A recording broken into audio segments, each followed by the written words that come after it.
مجھے کسی کے بابوں سے کوئی لینا دینا نہیں ہے. بابوں کے مقابلے میں اپنے آپ کو نہیں لا رہا ہوتا, کتاب و سنت کو لے کے آ رہا ہوتا. اب چونکہ وہ ہے ہی اس کے مقابلے پہ ہے تو اب میں کیا کروں. کہتے ہیں جب اللہ والوں کی بارگاہ میں جاؤ تو دلوں کو کنٹرول میں رکھو, یہ دلوں کے جاسوس ہوتے ہیں. ایک فقیری حضرت کو بچوں کا کھیل تو نہیں ہے نا. وہ کی کار فقیری والی چڑھ سولی تے بہنا پائی جو تھی, اپنی مرضی نہیں مرضی شہنشاہ ہوندی چل دی. فقیری نام ہے اپنی مرضی کے ختم کر دینے کا. کہتے ہیں حضرت نے فرمایا جا دہلی کتب کے پاس تیری خبر لے. فرماتے ہیں میں دہلی آ گیا. اب کتب صاحب سے ملاقات تو نہیں تھی نا. کہتے میں نے وہاں کے لوگوں سے پوچھا بھائی یہاں کوئی قطب الدین صاحب رہتے ہیں؟ تو حضرت کی عمر کم تھی اس وقت, جوانی تھی بالکل قطب صاحب کی, اور بچے کھیل رہے تھے اور حضرت بیٹھے ان کا کھیل دیکھ رہے تھے. کسی نے اشارہ کر کے کہا بھائی یہ ہیں قطب صاحب. تو بابا صاحب فرماتے ہیں چلا لیکن دل میں پھر وسوسہ ہے بھائی, پیر تے ملیا لیکن ملیا منڈا. پیر تے ملیا لیکن ملیا منڈا. فرماتے جب میں قریب گیا نا تو مجھے آپ نے کھڑا کیا اور اپنے حجرے میں چلے گئے. کہتے جب باہر آئے نا تو داڑھی سفید تھی اور بوڑھے ہو چکے تھے, اور مجھے مخاطب کر کے کہتے ہیں فرید ہوں تیرا پیر ہو یہاں کہ نہیں ہوا. بابا صاحب کہتے ہیں کہ میں قدموں میں گر گیا, میں نے کہا حضور معافی دے دیں. بابا صاحب کہتے ہیں کہ میں قدموں میں گر گیا, میں نے کہا حضور معافی دے دیں. فرمانے لگے او فرید تو تجھے دکاندار سے کیا لگے, تجھے تو سودے سے قرض ہونی چاہیے. ہاں سودا نہ ملے گا تو پھر تو گلا کرنا, تجھے جوانیاں بڑھاپے سے کیا لگے. بہرحال باتیں تو بہت. میں تو کچھ نہیں کر سکتا. پھر بخاری اور مسلم دونوں میں حدیث ہے اسامہ ابن زید کے بارے میں. وہ کہتے ہیں ایک جنگ کے دوران ایک کافر سے جب میں لڑ رہا تھا, وہ میری تلوار کے نیچے آیا تو اس نے کلمہ پڑھ دیا. میں نے پھر بھی اسے قتل کر دیا کہ یہ ڈر کے کلمہ پڑھ رہا ہے, لیکن دل میں قلق تھا, گلٹ تھا. کچھ عرصے بعد اللہ کے نبی علیہ السلام سے عرض کی کہ اے اللہ کے رسول, اس طرح جنگ کے دوران ایک کافر جب میری تلوار کے نیچے آیا تو اس نے کلمہ پڑھ دیا, لیکن پھر بھی میں نے اسے مار دیا. تو آپ نے فرمایا اسامہ جب اس نے کلمہ پڑھ دیا تھا تو نے اسے کیوں مار دیا؟ کہنے لگے یا رسول اللہ اس نے ڈر کے کلمہ پڑھا تھا. آپ نے فرمایا اسامہ کیا تو نے اس کا دل چیر لیا تھا؟ اسامہ تو کیا کرے گا, اسامہ تو کیا کرے گا. اس جملے کو حضور رپیٹ کرتے رہے. جب قیامت والے دن وہ کلمہ پڑھتا ہوا اللہ کے حضور تیرے خلاف مقدمہ قائم کر دے گا, اسامہ تو کیا کرے گا. اور اسامہ ابن زید کہتے ہیں کہ اس وقت میرے دل میں خیال آیا کاش آج سے پہلے میں کافر ہوتا, آج ہی کلمہ پڑھ کے مسلمان ہوتا, کم از کم میرا یہ گناہ دھل جاتا. اسامہ ابن زید نے جو اجتہاد کیا وہ بالکل درست تھا. ہم بھی یہی کرتے ہیں کہ ڈر کے پڑھا, لیکن ظاہر میں غلطی کے چانس تو ہیں, ہو سکتا ہے ڈر کے نہ پڑھا ہو. تو بینیفٹ آف ڈاؤٹ ایک کافر کو بھی رسول اللہ نے دیا جو آپ کو مسلمان علماء نہیں دیتے ہیں. جنید جمشید نے سامنے آ کے معافی مانگی, علماء نے کہا نہیں اندروں نہیں مانگی. دیکھا آپ نے. تو اسامہ ابن زید کو جب حضور یہ کہہ رہے تھے کہ کیا تو نے اس کا دل چیر لیا تھا, تو اسامہ کو تو آگے سے یہ کہنا چاہیے تھا کہ اس امت کے بڑے سے بڑے ولی, غوث, قطب, ابدال, وہ اپنے مریدوں کے دلوں کے حال جانتے ہیں. کہتے ہیں جب اللہ والوں کی بارگاہ میں جاؤ تو دلوں کو کنٹرول میں رکھو, یہ دلوں کے جاسوس ہوتے ہیں. اور وہ پوری کائنات ان کے سامنے اس طرح ہوتی ہے جس طرح تیلی کے اوپر رائی کا دانہ. تو میں تو اولیاء اللہ کا سردار ہوں, اور میرے بارے میں آنے والے لوگ کہانیاں بھی کرائیں گے کہ کوئی ادنا صحابی بھی ہو, اسامہ تو بہت اعلیٰ صحابی ہے, ادنا صحابی بھی ہو, اس کے گھوڑے کے قدموں کی خاک گھوڑے کے نتھروں میں جو جا کے لگتی ہے اس کو بھی کوئی غوث, قطب, ابدال نہیں پہنچ سکتا. یا رسول اللہ جب غوث, قطب اور ابدال دل کا حال جان لیتے ہیں تو یا رسول اللہ میں نے واقعی دل چیر لیا تھا اور مجھے پتا چل گیا تھا کہ اس کے دل میں کیا ہے. یہ کہا انہوں نے. تو پھر میں یہ اگر عرض کروں کہ اگر اسامہ ابن زید کسی کے دل کا حال نہیں جانتے تو باپ شاہی کوئی نہیں. ابو داؤد میں, ابن ماجہ میں حدیث ہے, ایک صحابی نے حضور کو سجدہ کیا, آپ نے فرمایا سر اٹھا یہ کیا کر رہا ہے؟ کہ یا رسول اللہ میں وہ ہیرا نامی جگہ میں گیا تھا عراق میں, وہاں پہ لوگ اپنے سردار کو سجدہ کرتے ہیں, تو آپ تو اللہ کے رسول ہیں, آپ نے فرمایا جب میں فوت ہو جاؤں گا اور تم میری قبر سے گزرو گے کیا میری قبر پہ بھی سجدہ کرو گے؟ انہوں نے کہا نہیں یا رسول اللہ. تو فرمایا پھر مجھے کیوں سجدہ کر رہے ہو؟ اگر میں سجدہ جائز سمجھتا تو بیویوں سے کہتا کہ اپنے خاوندوں کو سجدہ کریں اس حق کے سبب جو اللہ نے ان کو دیا ہے. انہوں نے آگے سے نہیں کہا کہ عشق دے چلے نمبر رہ گئے. تو اس طریقے سے جب ہم یہ باتیں کرتے ہیں تو ہمارا مقصد یہ ہوتا ہے کہ آپ کے دماغ کھولے جائیں. باقی تو لوگوں کو تو بری لگتی ہیں باتیں, مجھے پتا ہے.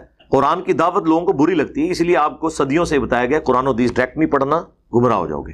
یہ اس کا ایکویلنٹ ورڈ تھا, کیونکہ جو کچھ انہوں نے بتایا تھا وہ اس کے بالکل خلاف. لیکن اگر آپ قرآن و سنت کو پڑھیں گے تو وقتی طور پہ آپ کو کوفت ہوگی. جس طرح ایک بندے کو جب پھوڑا پیپ زدہ ہو جاتا ہے نا, اس کو جب کٹ لگایا جاتا ہے نا, اس وقت اسے ایک تکلیف ضرور ہوتی ہے, لیکن جب اس کا زخم صاف ہو کے 1-1.5 ہفتے میں ریکوری شروع ہو جاتی ہے نا, پھر وہ کہتے ہیں یار میں نے تو اتنے مہینے تکلیف کاٹی اس کی وجہ سے.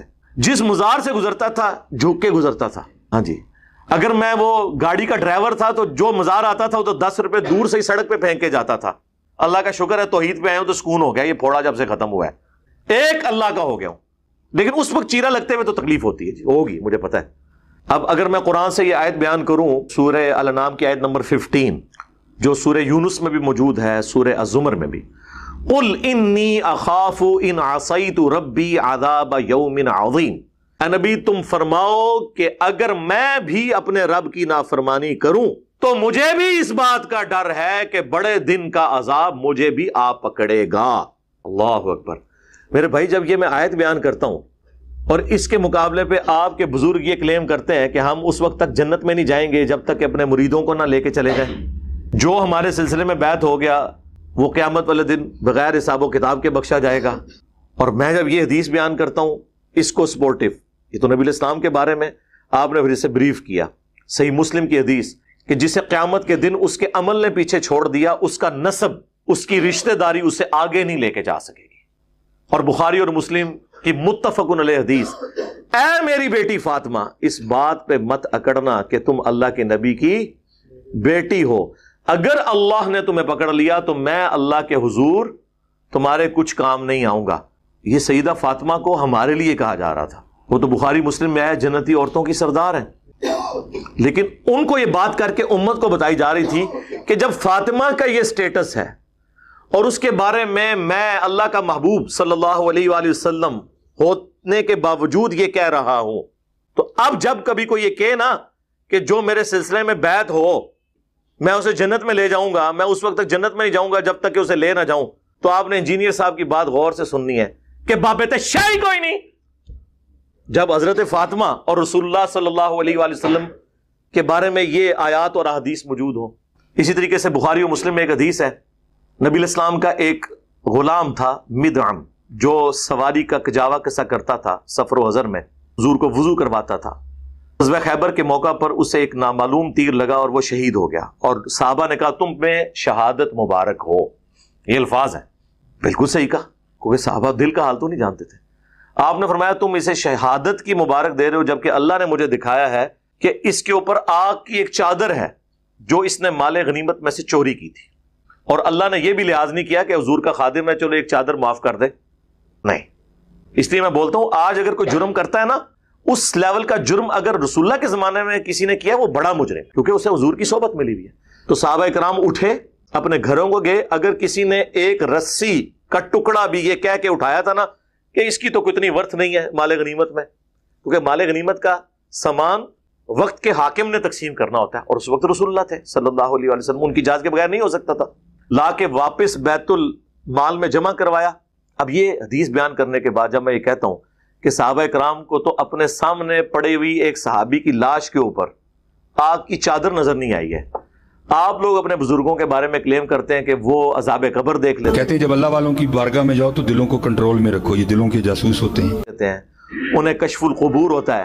اگر صحابہ کرام علیہم رضوان سامنے میت کے اوپر جو آگ کی چادر ہے اس کو نہیں دیکھ سک رہے تو بابت شاہی کوئی نہیں، بابت شاہی کوئی نہیں، یعنی بابوں کی کوئی حیثیت نہیں ہے، تو یہ میرے مقابلے پہ نہیں ہے، قرآن و سنت کے مقابلے میں۔ آپ دیکھیں ہمارے خلاف جتنی ویڈیوز چلتی ہیں نا اس کے نیچے ہمارے اسٹوڈنٹس لکھتے ہیں کہ بھائی آپ تو یہ کہہ رہے ہیں نا لیکن قرآن میں یہ لکھا ہے، حدیث میں یہ لکھا ہے، اور ہماری ویڈیوز کے اوپر جتنے لوگ کمنٹس کرتے ہیں دیوبندی بریلوی اہل حدیث، آپ نیچے لکھیں، وہ دیکھیں گے کسی نے گالی لکھی ہوگی، کسی نے لکھا ہوگا فلاں کا ایجنٹ ہے، فلاں سے یہ کر رہا ہے، نیچے لوگ جواب دے رہے ہوتے ہیں کہ بھائی کوئی علمی بات کریں، ٹھیک ہے۔ آپ دیکھ لیں دنیا کے سارے فرقے آپس کے اختلافات کو چھوڑ کے میرے خلاف کلپ چڑھا رہے ہیں، آپ نے دیکھا ہے کوئی ایک سال کے اندر بریلوی دیوبندی اہل حدیث کا ایک دوسرے کے خلاف کو کلپ آیا ہو؟ سارے مل کے میرے خلاف کر رہے ہیں، کیوں؟